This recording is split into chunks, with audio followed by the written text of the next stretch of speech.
이제 오늘은 계시록 21장 1절에서 4절을 함께 읽고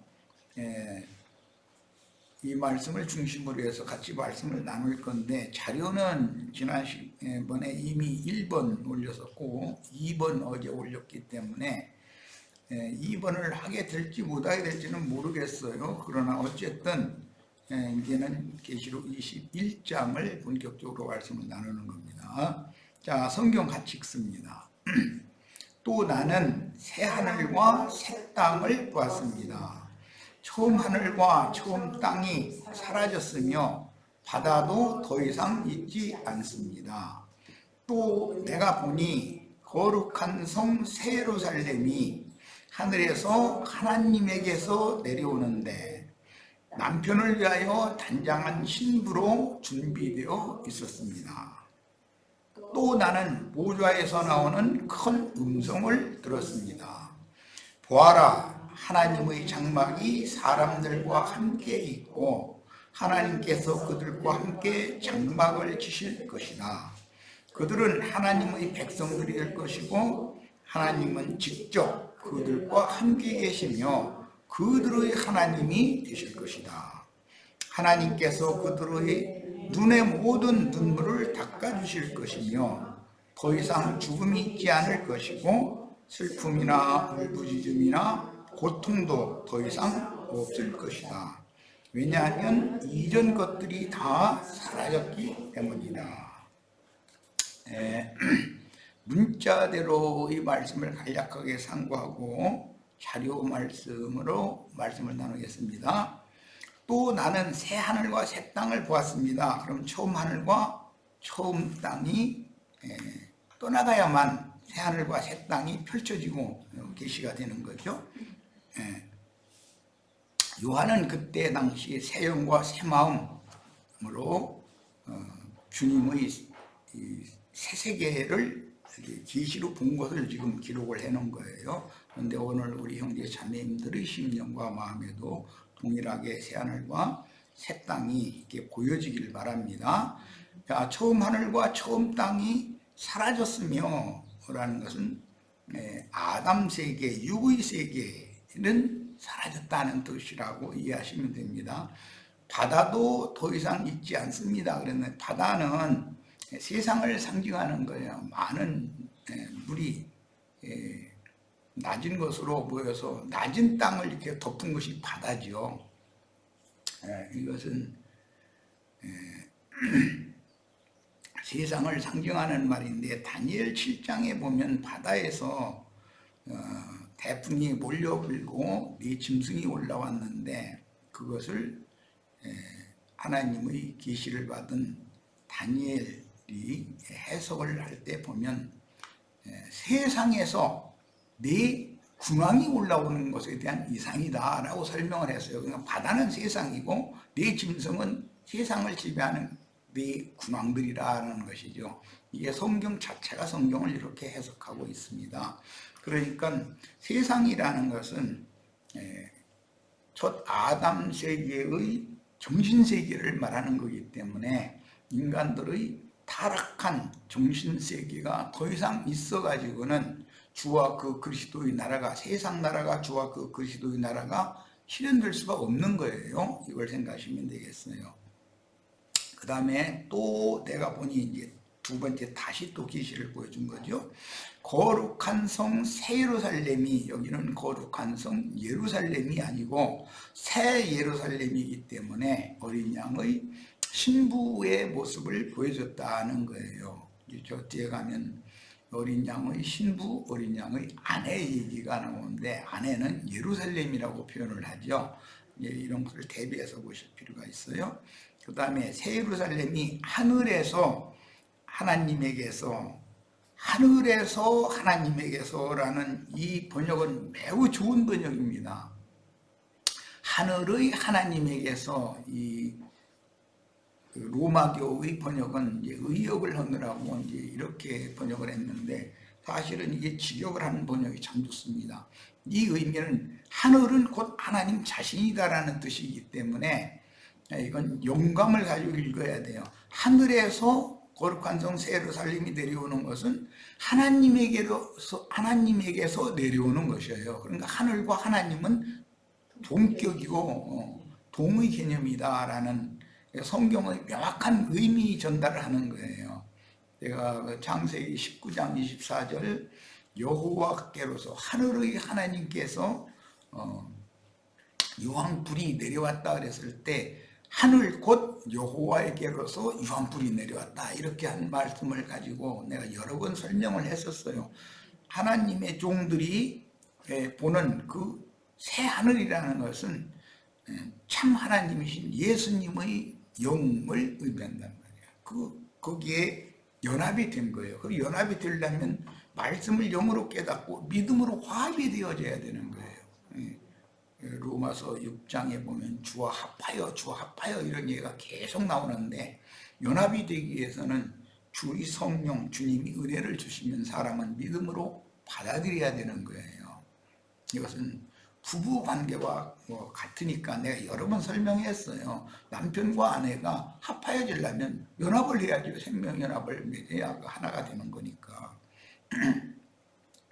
하늘에서 하나님에게서 내려오는데 굉장히 중요한 용어예요. 남편을 위하여, 남편은 신랑이신 어린 양이에요. 여긴 새 예루살렘이니까 단장한 신부로 준비되어 있었습니다. 이건 19장에서 어린 양의 신부가 준비가 됐다 라는 말씀이 이미 나왔었어요. 그 어린 양에게 신부의 옷을 입도록 허락하신 말씀도 나왔었어요. 자, 이제 오늘 이후로 나가는 말씀 3절로 갑니다. 또 나는 이제 세 번째 계시를 보는 거예요. 나는 보좌에서 나오는 큰 음성을 들었습니다. 하나님의 보좌라는 것은 여러 번 말씀드렸지만 예수님의 영을 말하는 거예요. 그런데 주의 영과 합하여 한 영이 된 성도들로 세운 교회를 세상신 마귀가 교회에 자기의 보좌를 두는 거예요. 버가모 교회죠. 사탄의 위가 버가모 교회에 있게 되었어요. 그래서 주님이 세운 교회를 세속화시키는 문제가 계속 2000년 동안 있었고, 오늘 우리는 세속화된 세속교회에서 이기는 자들을 빼내가지고 하늘에 기록한 장자들의 총회에 가입할 이기는 자들을 빼내서 그들을 뱀의 낯을 피하여 정해진 기간 동안 비밀스럽게 양육을 해서 이기는 자로 추수시키는 일을 하기 위해서는 교회의 회복이 반드시 필요한 거예요. 반드시 필요해요, 이것은. 그래서 오늘 우리들이 지금 이런 교회 생활을 실행하는 걸 추구하는 거예요. 세상 교회 사람들이 들어보면 우리들이 하는 모든 것이 좀 이상하게 느껴질 거예요. 그런데 그건 두려워하거나 사람들 의식할 필요 없어요. 예수님이 유대교 체제의 모든 이스라엘 사람들이 유대교라고 하는 체제에 다 몰두되어져 있었을 때 예수님이 오셔서 전혀 다른 영의 세계를 설파를 하시고 주님의 지지자들을 세우셨고 새 창조를 시작을 하셨어요. 구속사라는 것은 어느 세대까지는 버리고 어느 새 세대 사람들을 다시 불러 빼내서 새 시대를 시작하는 거예요. 그래서 충만한 수가 차고 나면 또 그게 타락이기 때문에 가나안 족속들의 죄악이 하늘에 닿기 때문에 만큼 관영하기 때문에 그렇게 되면 나머지 싹 버리고 그 중에 남은 자를 통해서 새 시대를 다시 시작하는 거예요. 오순절 때 그랬고 그 천년이 교회 시대가 이제 끝나고 그 천년의 메시아 왕국이 시작될 때 다시 새 시대를 다시 시작하는 얘기인 거예요. 그리고 그 천년이 차면 이제는 구속사 전체가 다 마무리돼서 더 이상은 구속받을 사람이 필요하지 않다라는 것을 말하는 것이란 말이에요. 그러니까 하나님의 이 비밀스러운 우주 균형에 대하여 명확하게 어느 때 누구 때로부터 누구 때까지 때와 기한을 정해두시고 그 기간 동안에 충만한 수를 채우시고 그 다음에 데려갈 자 다 데려가신 다음에 버릴 자 싹 버려버리고 남은 자를 통해서 새 시대를 시작하시고 다시 새 시대에 구원 얻을 자의 충만한 수를 채우시고 나머지는 또 싹 버리고 새 시대를 시작하고 이걸 반복하시는 것이 성경의 구속사다. 이거에 대해서 명확하게 이해가 있기를 바라요. 자, 그 다음에 보아라. 그 하늘의 음성을 듣는다는 것은 이제 세속교계에서도 영을 듣는다, 뭐 하나님의 소리를 듣는다 이런 많은 표현을 하는데 이것은 심령의 감동을 받아야 되는 거예요. 성령에 의해서 사람의 심령이 감동을 받아야 그 영의 음성을 듣고, 즉 하나님의 음성을 듣고 또 하나님께서 행하고자 하시는 어떤 일에 대해서 계시를 받을 수가 있는 거예요. 우리 형제님들, 특히 자매님들도 그렇지만 형제님들은 특히 아주 집중적으로 기도하고 주의 성령에 완전히 이렇게 붙잡히고 빠져서 영의 침례를 꼭 받으시기를 바라요. 요즘에 뭐 이런 문제 가지고 좀 이러쿵저러쿵 말들이 오고 가고 있지만 나에게 계시되어진 이런 계시와 세속교계 사람들의 어떤 관념이 너무 간극이 멀다는 걸 이제 느껴요. 하나님의 장막이 사람들과 함께 있고, 이 말씀은 요한복음 1장에서 이게 인용하는 말인데, 말씀이 육신이 되어 우리 가운데 거하심에라고 되어 있는 그 말씀이 육신이 되신 주님이 오셔서 제자들 가운데 거하시는 상태가 주님이 제자들의 장막이 되어지신 것이에요. 그리고 이스라엘의 신앙이 가장 중요한 것은 뭐냐면 자신들의 영원한 거처는 주님 자신이라는 것을 믿는 거예요. 주님이 우리의 영원한 거처다, 이걸 믿는 거예요. 이게 얼마나 중요한 말인지를 알아야 돼요. 주님은 반드시 주님이 영원히 거할 처소인 주님이 몸된 교회를 반드시 회복하셔야 돼요. 우리들 가운데 주님이 거하시는 축복이 있기를 바라요. 반드시 그래야 돼요. 하나님의 장막이 사람들과 함께 있고, 이것은 오는 새 세상에 인마진 이스라엘 12지파를 통해서 영원한 복음이 새 시대 사람들에게 전파될 때 그들이 어린 양의 장막에 들어온 계시록 7장에 이미 나왔었던 말씀이에요. 그러면 하나님이, 즉 말씀이신 하나님이 어린 양의 장막에 들어온 사람들과 함께 거하신다는 거예요. 그래서 하나님께서 그들과 함께 장막을 치실 것이다 이랬는데, 요한복음에서는 말씀이 육신이 되어 우리 가운데 거하신다라고 표현이 됐어요. 주님은 우리를 거처로 삼으시고 우리는 주님을 거처로 삼아야 되는 거예요. 그래서 주 안에 거하라, 주 안에서 무엇을 해라, 주 안에서 다 이렇게 말하는 게 그 의미를 잘 이해를 하시기를 바라요. 첫 아담 안에서는 부르심을 받고 빼내심을 받고 나와서 주 안으로 다 들어가야 돼요. 그래서 조합하여 한 영이 되고 한 마음이 되어져서 한 거처에서 사는 거예요. 내가는 따로 떨어져 살다가도 결혼을 하면 한 거처에서 사는 거예요. 이것이 세상의 이치를 봐도 하나님의 원하심이 뭔지를 알 수가 있어요. 그래야만 아담에게 너는 네 부모를 떠나서 네 아내와 합하여 둘이 한 몸을 이루어라 하는, 아주 이게 어마어마한 계시예요. 이 일이 반드시 우리를 통해서 이 세대 가운데 이걸 성취하셔야 돼요. 그리고 우리 형제 자매님들은 이 일을 위해서 나의 남은 인생을 온전히 바쳐야 돼요. 이제 나시린으로 이렇게 헌신되어진 사람이 있어야, 주님은 전능하신 분이시지만 이렇게 계시를 받고 계시에 따라서 자신의 남은 인생을 온전히 주님의 목적을 위하여, 주님의 일을 위하여 드려진 헌신자를 얻어야만 하나님이 어떤 일을 행하실 수 있는 거예요. 전능자라고 해서 어떤 일을 무조건 할 수 있는 건 아니에요. 하나님은 사람이 필요해요. 사람은 하나님의 도우심이 필요해요. 둘이 이렇게 사람과 하나님이 다 협력해서 하나님의 동역자로 쓰임받는 종들이, 증인들이 많이 나타나야만 하나님의 일이 이루어질 수가 있습니다.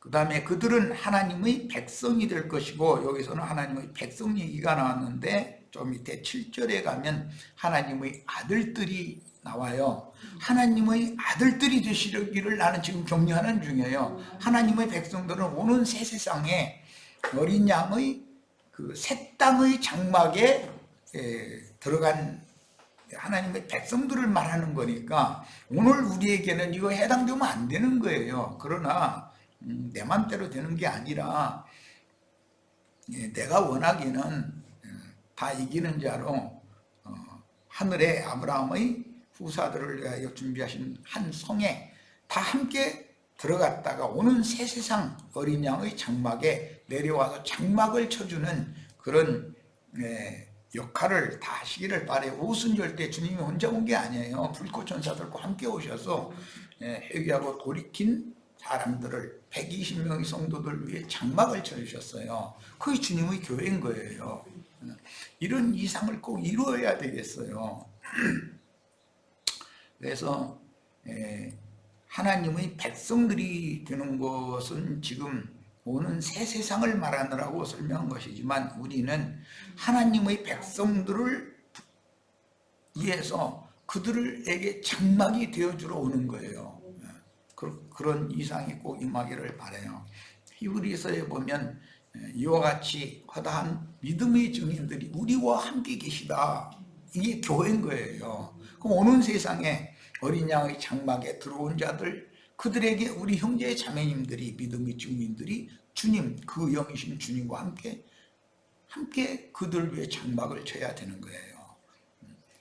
자, 이것이 성경이 말하는 지상세계의 사람들을 천사들이 보호를 하고 지켜주는 것을 이제 성경에 주님이 많이 말씀하셨는데, 그 일을 우리 형제 자매님들이 천사와 동등이 된 의인의 영들이 되어져서 그 일을 감당을 하셔야 된다는 얘기를 지금 하는 거예요. 그 다음에 하나님은 직접 그들과 함께 계시며 그들의 하나님이 되실 것이다. 그러니까 오늘 우리에게 구름같이 허다한 믿음의 증인들, 온전케 된 의인의 영들이 우리의 교회에 주님의 장막을 쳐주셔서 우리와 함께 계신 것처럼 우리 형제 자매님들은 오는 세상 어린 양의 장막에 들어온 인마진 이스라엘 12지파의 전도를 받고 새 땅에서 교회 생활을 하는 그들에게 장막을 쳐주는 그런 일에 다 쓰임을 받으셔야 되겠어요. 그 장막이 곧 우리 형제 자매님들의 기업이 되는 거예요. 4절 하나님께서 그들의 눈의 모든 눈물을 닦아주실 것이며, 이것은 인생의 고생 때문에 눈물 흘리는 것을 말하는 것이 아니에요. 하나님의 뜻은 이렇게 명확하고 원대하고 크지만 나는 하나님의 뜻에 쓰임받지 못하는 것 때문에 애통하고 탄식해야 돼요. 하나님의 말씀을 주셨는데 도대체 이게 무슨 뜻인지 깨닫지를 못해서 요한이 크게 울었다겠어요. 앞에 계시록 5장에서. 그러니까 천사를 보내서 지금 계시록을 다 열어주신 거잖아요. 그런 애통을 필요로 하는 거예요. 세상에 고생하느라고 이거 좀 막 미안하게 해주세요 하고 눈물 흘리는 그것은 하나의 표상이지. 하나님 말씀을 못 깨닫는 것 때문에 애통해야죠. 탄식하고. 더 이상 죽음이 있지 않을 것이고, 그런데 죽는 것도 육신의 몸이 죽는 건 표상이고, 둘째 사망, 그 영혼이 영영한 불못에 던져져서 버림받는 그런 죽음이 없어야 된다는 거예요. 그 사망 권세자, 어둠과 사망의 권세자가 맨 나중에 멸망받을 원수예요.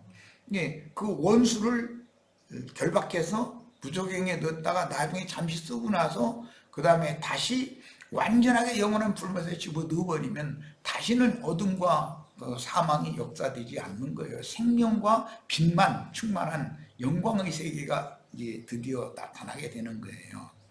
그 다음에 더 이상 죽음이 있지 않을 것이고 슬픔이나 울부짖음이나 고통도 더 이상 없을 것이다. 여기 슬픔이라는 것도 세상에서 가장 슬픈 것은 사랑하는 부모 또는 아내, 자식과 이별을 하는 것이 가장 큰 슬픔이죠.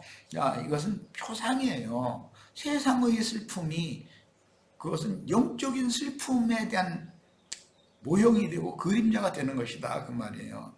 그러면 주님과 우리가 서로 사랑하지만 만날 수 없어서 그 세속 용어로 견우와 직녀가 그렇게 만나기를 사모하는데 마음대로 만나지지가 않는, 그것보다 더 큰 슬픔이 없잖아요. 죽음이라는 것, 어둠이라는 것이 하나님과 사람 사이를 이렇게 나눠놓기 때문에 슬픔이 있는 것이거든요. 이런 것을 상징하는 거예요. 울부짖음이라는 것도 고아와 과부가 이제 구약 성경에 보면 하나님의 제단을 눈물로 가린다고 그랬어요. 그 원문을 자세히 보면 울부짖는다는 뜻이에요. 탄식하고 막 호소한다 이 말이죠. 그것은 뭐냐, 참 남편이신 주님과 행복한 그런 영생을 누리기를 바라는데 이 생에서 사는 동안은 내 맘대로 안 되잖아요. 이것이 잘. 그리고 이런 가르침을 받아도 그때는 좀 내 영이 깨어있는 것 같다가 조금 세상사 어떤 것에 또 이게 사람이 세상에 육신을 입고 살고 있다 보니까 세상사를 손대고 만지고 않을 수가 없는 거예요. 그러다 보면은 또 그 세상의 어떤 영이 나의 영을 더럽히고 이렇게 가리기 때문에 하나님과의 그 긴밀하고 친밀한 관계가 계속 유지되기가 사실 어려운 거거든요. 그것과 싸우는 거예요. 그것이 마음대로 안 되니까 울부짖는 거예요, 사실은. 고통도 더 이상 없을 것이다. 이건 세상 고통을 말하는 게 아니에요. 주님과 나와 영원한 그 영생을 누리는 이 소망이 이루어지지 않는 거, 그러니까 애타고 고통하는 거예요. 그런데 세상 사람들은 세상에서 육신의 일이 내 맘대로 안 돼가지고 고통받잖아요. 그런데 그 고통은 영원한 지옥 형벌이 되는 거다는 거예요.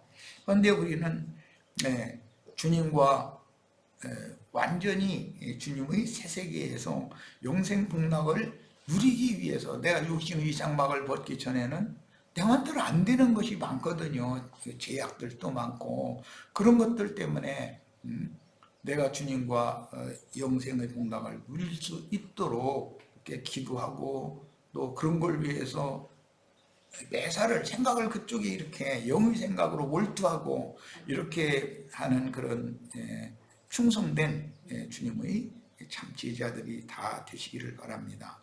그리고 왜냐하면 이전 것들이 다 사라졌기 때문이다 그랬는데, 이전 것들이라고 하는 것은 이 육신의 생각에 잡혀있는 모든 것들이에요. 세상에 속한 것이고 땅에 속한 것이고 이것들이 다시 있지 않다라는 것은 완전히 영광의 세계, 빛의 세계에 내 자신이 천사와 동등된 모습으로 대리감을 받은 상태가 되어져야 되는 거예요. 여기에서 좀 주의할 점이 있는데, 모든 형제 자매님들 그 누구라도 내가 만유의 주제자이신 주님처럼 모든 면에서 다 완벽할 수는 없어요. 나에게 주신 은사와 나의 생명의 분량만큼만 최선을 다할 뿐이에요.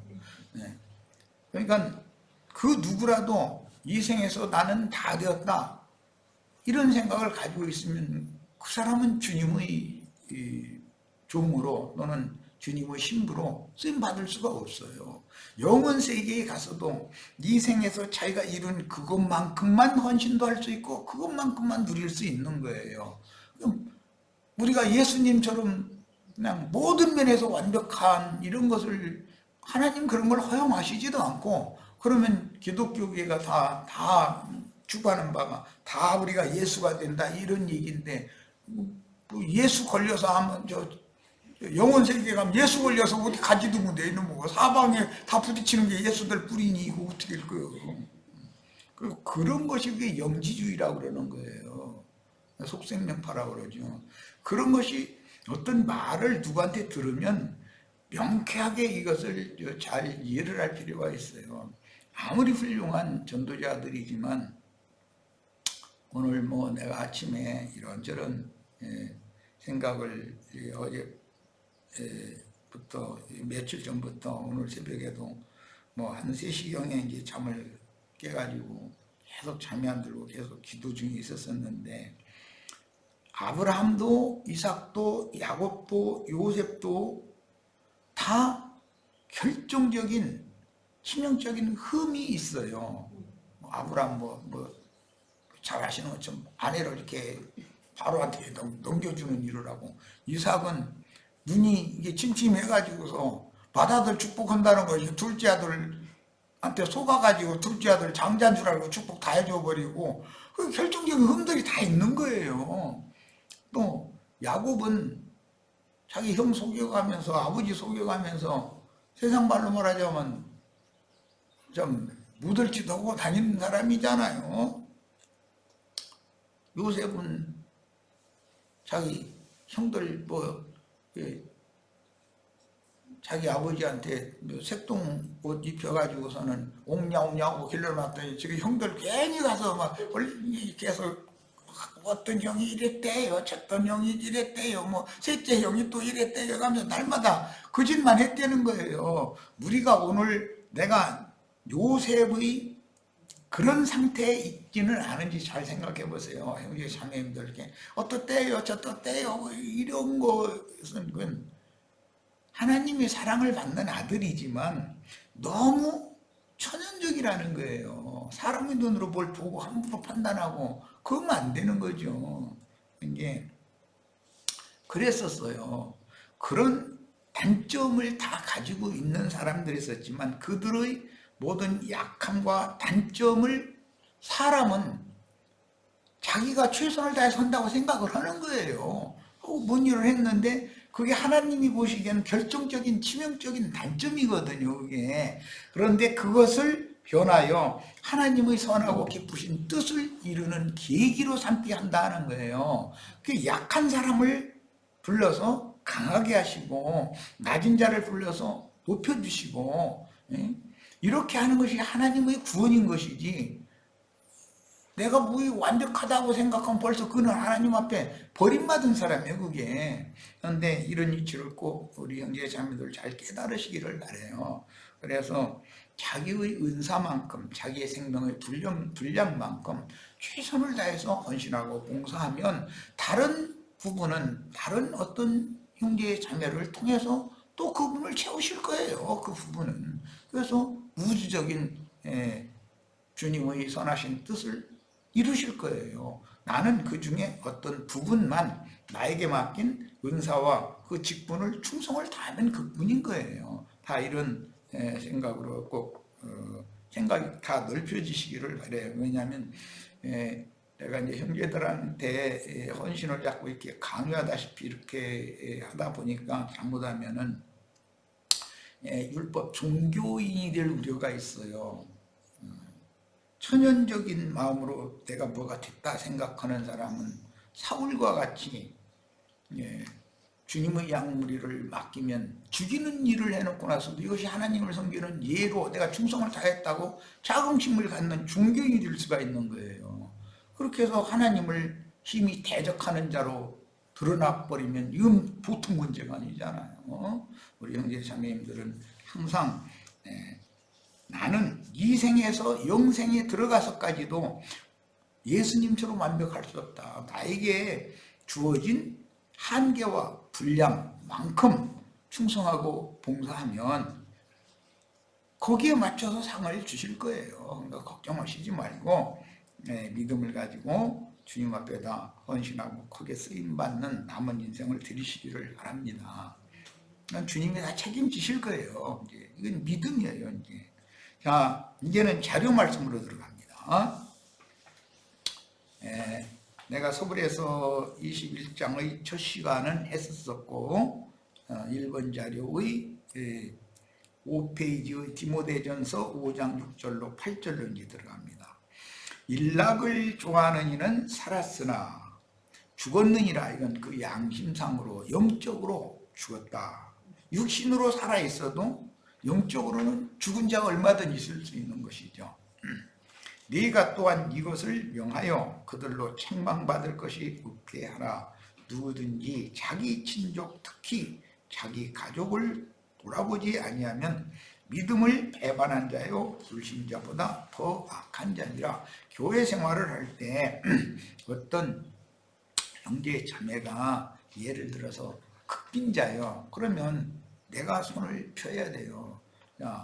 그런데 자기 가족을 돌아보지 않는다라는 것은 육신적인 그런 표상적으로 자기 혈통적인 가족은 자기가 책임지고 돌봐야 되지 않냐라고도 해석이 가능하지만 그것만을 지금 염두에 두는 것이 아니에요. 성경은 항상 양면성을 두고 있기 때문에 교회 중에 있는 지체들이 뭔가 부족함이 있고 뭔가 필요가 있고 그러면 당연히 양면성을 가지고서 돌봐야 되는 거예요. 말씀으로 그 양육하는 거, 돌보는 것은 뭐 필연적인 것이고, 그 다음에 나에게 뭔가를 여유 있게 주셨으면 손을 펴서 돌봐야 되는 거예요.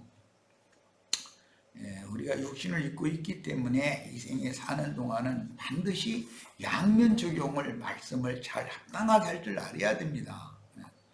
그 다음에 자기가 낳은 자녀를 돌보지 않고 버린다든지 세상적인 얘기예요. 자기를 낳아 길러주신 부모가 늙고 병들었을 때 홀대하거나 심지어는 버린다든지 하는 악행은 이것은 세상에서도 이건 완전히 불상놈들이나 하는 짓이에요. 이거는 자기를 낳아서 모든 뒷수발을 다 들어가지고서 가르치고 먹이고 입히고 장가드리고 시집 보내고 해서 자기 자녀손을 낳고 자기 가정을 또 세우게 해준 부모님을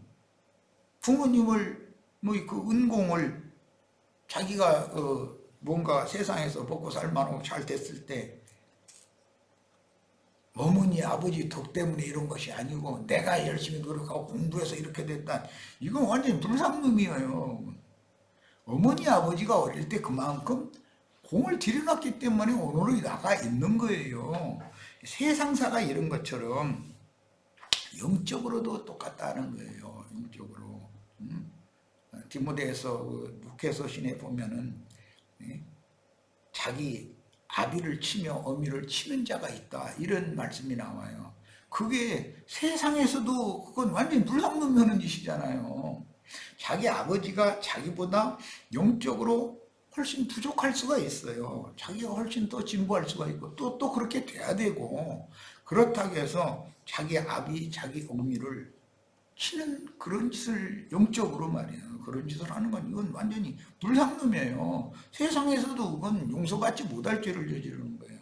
하나님 나라에서 그게 용납이 되겠어요? 자, 그 다음에 그러므로 믿는 이들은 이 시간 이후에는 일락을 좋아하는 생활이나 자기 가족을 돌보지 않는 악행을 버리고 혼자의 힘으로는 생명을 유지할 수 없는 처지에 놓인 가족을 성심으로 돌보고 보살펴서 이전에 행한 모든 악을 버리고 새 생명 가운데 행한다면 주님은 과거의 죄들을 또 용서해 주실 수가 있습니다. 하나님의 선하시고 기쁘신 뜻을 하나님은 우주를 경영할 때 일정한 규정과 어떤 법칙이 있어요. 틀이 있는 거예요. 그걸 못 미쳐도 안 되지만 벗어나 버리면 안 되는 거예요. 절대로 안 되는 거예요. 사람으로 태어난 이상 우리는 자신의 여러 가지 환경에 의해 압박을 받으며 살 수밖에 없으나 하나님께서 짊어져 주신 혈육의 짐을 벗어버리려고 하는 본성을 다 가지고 있으므로 뭐 우리 구약성경 잘 알죠? 나무몽이를 매놨더니 막 그냥 벌떡벌떡 뛰고 그냥 벗어버리는 거예요. 하나님은 어느 날 보니까 철몽이가 딱 올려놓고 나서는 벗어지지 않게 딱 만들어 버린다는 거예요. 이것은 영적 경험이 필요해요. 아, 나에게 순종을 가르치시는구나. 내 마음대로 보든지 내가 선하다고 생각하고 의롭다고 생각하는 이것을 하나님이 선하고 의롭다고 여기시지 않는구나. 하나님 앞에 절대적으로 순종하고 복종할 때만 주님이 나를 의롭다고 선하다고 여겨주시는구나라는 걸 배워야 되는 거예요. 하나님의 손으로 친히 기름을 받지 못한 사람은 세속교회 목사들을 막 교리적으로 막 신학적으로 막 많은 논리들을 해서 나 요즘에 어떤 형제가 자꾸 뭐 간단하게 할 수 있는 말을 그렇게 나 지루할 정도로 그냥 읽는데 아니 꼭 이렇게 해야 될까 이런 말씀 이것은 성경 이렇게 돼 있다 이렇게 간략하게 하면 서로가 알아듣고 참 서로가 상통하기가 편할 텐데 왜 꼭 이럴까 했더니 그게 혼적 지식이 너무 차 있는 거예요 그 사람 속에. 그러니까 막 그냥 거미 뒤에서 그냥 거미줄 막 나오듯이 막 나오는 거예요 그냥. 근데 그런 식으로 해가지고서는 그것은 사람을 설득할 수 있는 것이 아니에요. 사람 지루해서 웬만한 집중력을 갖고 있는 사람이 아니면 지루해서 읽다가 딱 그 나머지 안 읽어버려요. 똑같은 말을 하는데 뭐 그렇게 긴 말이 필요합니까? 간략간략하게 하면 서로 대화도 쉽고 모든 게 다 좋을 텐데. 사람은 혼적 지식에 의지하는 그런 사람이 되면 교만해져요. 자기 지식을 의지하기 때문에. 지식은 사람을 교만하게 한다고 그랬어요. 영적 지식은 사람을 겸손하게 해요. 주의 오래 참으심이 우리 구원이 될 줄 알고 이 은혜의 때에 자신의 윤리 도덕적인 범죄들과 허물진 것들을 지적하시는 성령의 음성을 들려주실 때 즉시 뉘우쳐서 이제 후로는 옛사람과 그 행위를 벗어버리고 새 사람으로 행해야 합니다. 그러니까 약점이 없는 사람은 예수 그리스도가 나의 구원자가 되실 필요가 없어요. 흠이 많고 약점이 많으니까 나에게 구원이 필요한 것이고 구원자가 필요한 것이지. 세속교계의 어떤 사람들이 그 사고가 불과 3년 반 가르침받은 제자들이 초기 사역을 하는데 아주 완벽했다 자꾸 그걸 주장하는데 이 사람이 도대체 이게 주님을 만나본 사람이야 이게 주님을 모르는 사람이야 이게 혼동이 와버려. 나는 그럴 수가 있어요? 우리가 지금 수십 년 예수 믿은 지가 수십 년이 됐는데 내가 완벽한 사람이에요? 아직도 난 멀었어요. 자신을 볼 때 주님의 은혜가 더 필요하고 점점 주님의 은혜가 더 필요한 사람인 것을 깨닫게 되잖아요. 이것은 속일 수 없는 일인 거예요. 문제는 정직해야 돼요. 가르치는 자는 언제 무엇을 가르쳤는데 나중에 주님께서 계시를 더 밝게 해줘서 아 그게 아니고 이것을 말한다 싶으면 그때 내가 이렇게 깨닫고 이렇게 가르친 건 수정한다. 이건 잘못된 것이었다. 주님이 나중에 이런 말씀을 이렇게 연결해서 더 큰 빛을 보여주시고 나니까 그때 내가 이것이 정말로 절대 진리라고 믿고 큰 소리치고 막 주장하고 그랬는데 그것은 내가 너무 어릴 때 모르고 한 짓이다라고 그것을 돌이켜야 돼요. 바울이라는 사람도 사울일 때 자기가 그렇게 하는 것이 하나님을 섬기는 예법을 행한다고 생각했어요. 그런데 나중에 그가 고백할 때 보면 그때 한 일은 내가 믿지 아니할 때 모르고 한 짓이다. 이제 보니까 내가 너무 어려서 그런다 했다라는 걸 고백을 하잖아요.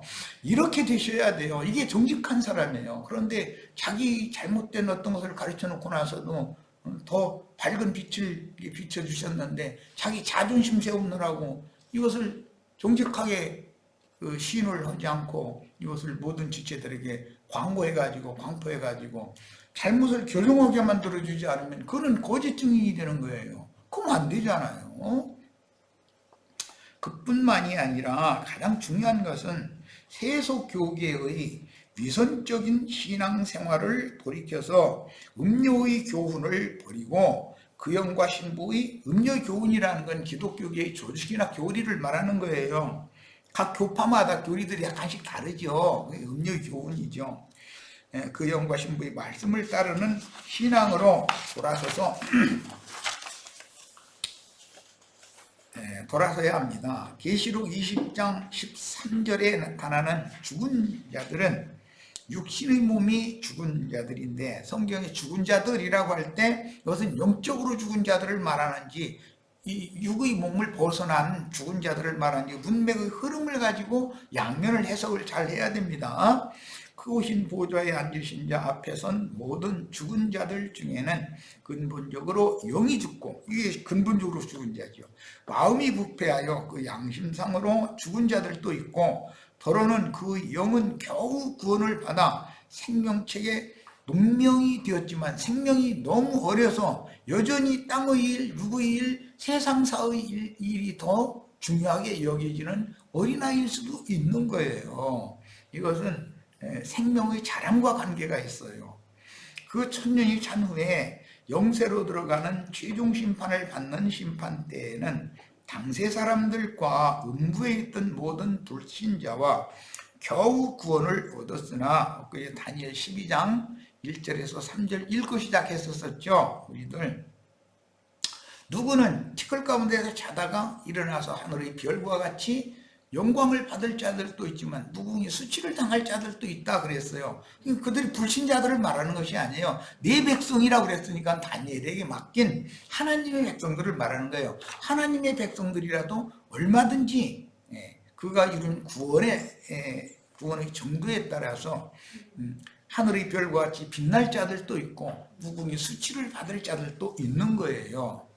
그 다음에 구약시대에 겨우 구원을 얻었으나 그리스도의 부활에 참여하지 못한 백성들이나 신약시대에 구원을 얻되 겨우 구원을 얻어 그 천년 기간을 바깥 어두운 데 쫓겨났던 영혼들도 그리스도의 심판대 앞에 서서 그가 믿은 날 이후 그 몸으로 행한 행실들을 기록한 책과 어린 양의 생명책에 그 이름이 회복이 되어져 흐려졌다가 회복이 되어지는 경우 영세의 백성이 되는 거예요. 이 사람들은. 그러나 그 이름을 이기는 자들은 결단코 흐리지 않는다고 약속하셨기 때문에 이기는 자들의 이름은 흐려졌다 다시 농명될 필요가 없는 것이죠. 항상 주님의 기억에 남아있어야 되는 거예요. 형제 자매들의 이름이. 그리고 영세의 만국 백성이 되어 세세토록 생명강가의 생명나무 잎사귀로 치료를 받게 되는 사람들이 하나님의 백성들이다. 하나님의 아들들과 이게 구분이 되기 때문에 이것을 지금 강조하는 거예요. 영세의 만국 백성들은 생전에 온전한 구원이 이루어지지 않았기 때문에 생전 세상에서 이룬 구원을 가지고 사후세계 영원으로 들어가기 때문에 그래요. 이 생에 잠시 잠깐 살아있는 이때가 은혜 받을 만한 때고 구원의 날들이기 때문에 이게 얼마나 중요한 시기인지를 알고 계셔야 돼요. 이때를 넘기면 구원을 얻고 구원을 이룰 수 없어요. 영생을 얻었을지라도 영생을 다시 취해서 온전케 되어져야 되는데 그 모두 이생의 일이다라는 거예요. 이생 너머에 가서는 구원을 이룰 방법이 없어요.